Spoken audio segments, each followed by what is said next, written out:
Bismillahirrahmanirrahim. Assalamualaikum warahmatullahi wabarakatuh. Puji syukur kita panjatkan atas kehadirat Allah Subhanahu wa Ta'ala karena telah memberikan saya nikmat kesehatan, nikmat kesempatan agar dapat memenuhi suatu kewajiban saya, yaitu memenuhi tugas saya dari Ibu Dosen Nur Kiamah Hamid SPD MPD. Perkenalkan, nama saya Nurnia, mahasiswa dari Institut Turatea Indonesia, jurusan PGSD semester 3. Baiklah, saya akan menjelaskan tentang teori belajar konstruktivisme. Apa itu teori belajar konstruktivisme? Teori belajar konstruktivisme adalah teori yang menyatakan bahwa pengetahuan tidak ditransfer secara langsung dari guru ke siswa, melainkan dibangun sendiri oleh siswa melalui pengalaman, interaksi, dan proses berpikir aktif. Belajar dipandang sebagai proses mengkonstruksi makna, bukan sekedar menerima informasi. Ada 3 pelopor dalam teori konstruktivisme. Yang pertama yaitu Jean Piaget, Lev Vygotsky, dan Jerome Bruner. Dari sudut pandang tokoh kunci tersebut, menurut Jean Piaget, pengetahuan dibangun melalui asimilasi, yaitu mengubah informasi baru ke skema yang ada, dan akomodasi, yaitu mengubah skema yang ada untuk mengakomodasikan informasi yang baru, seiring dengan tahap perkembangan kognitif individu.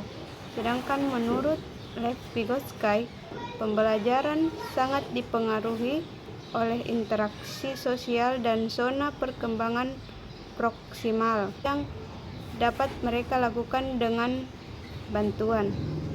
Menurut Jerome Bruner, belajar akan bermakna dan bertahan lama jika siswa tersebut menemukan sendiri konsep yang dipelajari dan bukan hanya menerima secara pasif. Adapun prinsip-prinsip pembelajaran konstruktivisme, yang pertama yaitu belajar bersifat aktif, yang kedua yaitu pengetahuan dibangun dari pengalaman, yang ketiga yaitu pembelajaran berpusat kepada siswa, dan yang keempat guru berperan sebagai fasilitator. Selanjutnya yaitu ciri khas pembelajaran konstruktivisme. Pembelajaran konstruktivisme dapat dikenali dengan karakteristik sebagai berikut. Yang pertama yaitu siswa aktif dalam seluruh proses pembelajaran. Yang kedua yaitu adanya diskusi intensif dan kerja kelompok kolaboratif. Yang ketiga yaitu pembelajaran berbasis masalah, mendorong siswa memecahkan tantangan dunia nyata. Dan yang terakhir yaitu adanya refleksi sistematis terhadap hasil dan proses belajar. Selanjutnya yaitu peran guru dan siswa. Dalam model konstruktivisme, peran guru dan siswa saling melengkapi untuk menciptakan lingkungan belajar yang optimal. Peran guru yang pertama yaitu guru sebagai fasilitator dan pembimbing. Yang kedua yaitu guru sebagai motivator dan inspirator. Dan yang ketiga yaitu guru sebagai penyedia lingkungan belajar yang kaya. Adapun peran siswa yang pertama yaitu pembangun pengetahuan aktif, yang kedua yaitu pemikir kritis dan kreatif, dan yang ketiga yaitu kolaborator dan pembelajar mandiri. Adapun kelebihan pendekatan konstruktivisme. Menerapkan teori konstruktivisme membawa berbagai manfaat yang signifikan. Yang pertama yaitu pembelajaran lebih bermakna, siswa memahami konsep secara mendalam karena mereka sendiri yang menemukannya.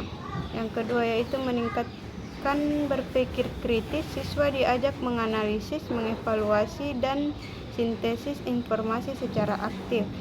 Dan yang terakhir yaitu mendorong kemandirian belajar, mengembangkan rasa tanggung jawab dan inisiatif dalam mencari ilmu. Selanjutnya yaitu keterbatasan pendekatan konstruktivisme. Meskipun memiliki banyak kelebihan, konstruktivisme juga memiliki beberapa keterbatasan. Yang pertama yaitu membutuhkan waktu yang lebih lama. Proses penemuan dan pembangunan pengetahuan membutuhkan durasi yang lebih panjang. Yang kedua yaitu menuntut kesiapan guru dan siswa. Diperlukan persiapan dan adaptasi yang matang dari kedua belah pihak. Yang terakhir yaitu kurang efektif untuk jumlah siswa besar. Interaksi individu dan bimbingan sulit dilakukan secara optimal pada kelas yang besar. Adapun penerapan yang dapat dilakukan dalam teori konstruktivisme di kelas. Konstruktivisme dapat diwujudkan melalui beberapa pembelajaran interaktif. Yang pertama yaitu diskusi kelompok, yang kedua yaitu problem based learning, dan yang ketiga yaitu eksperimen dan pengalaman, dan yang terakhir yaitu studi kasus. Pendekatan ini menjadikan pembelajaran lebih bermakna, efektif, dan berpusat kepada siswa, mempersiapkan mereka untuk menjadi pembelajar seumur hidup yang adaptif dan inovatif. Baiklah, itulah materi yang sempat saya sampaikan. Kesimpulannya yaitu teori belajar konstruktivisme menekankan bahwa belajar adalah proses membangun pengetahuan dalam pembelajaran bahasa Indonesia. Teori ini sangat efektif karena mendorong siswa memahami bahasa melalui pengalaman nyata dan konteks sehari-hari. Itulah yang sempat saya sampaikan, lebih dan kurangnya mohon dimaafkan. Assalamualaikum warahmatullahi wabarakatuh.